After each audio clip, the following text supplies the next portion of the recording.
అసలు వాస్తవంగా నిన్న మ్యాచ్ చూస్తున్నటువంటి వాళ్ళకైతే అయిపోయింది, సౌత్ ఆఫ్రికా గెలిచేసిందని చాలామంది సోషల్ మీడియాలో పోస్టులు కూడా పెట్టారు.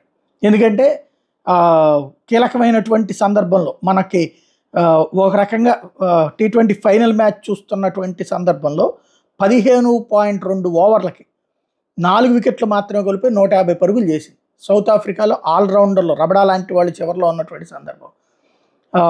అలాంటి టైంలో 26 బాల్స్లో 6 వికెట్లు చేతిలో పెట్టుకుని ఇంకా అసలు ఓడడం ఎట్లా సాధ్యం, చాలా కాలం తర్వాత ఫైనల్స్కి వచ్చారు కదా, ఇక కొట్టేశారు అనుకున్నారు.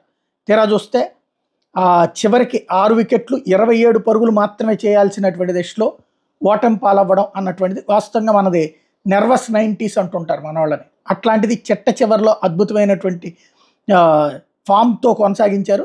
వాస్తవంగా ఓ రకంగా ఇద్దరూ గెలిచారని చెప్పాలి. ఈసారి ఫైనల్ గండం దాటి కప్పు కొట్టాలి అంటే, ఫైనల్ దాకా వచ్చి గండం పడి దెబ్బతింటున్న ఇండియానేమో కప్పు కొట్టాలి అని అనుకుని టీమిండియా కప్పు గెలిచింది.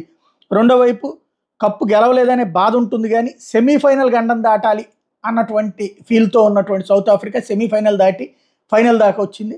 ఒక రకంగా ఇద్దరు గెలిచినట్టు అనుకోవాలి.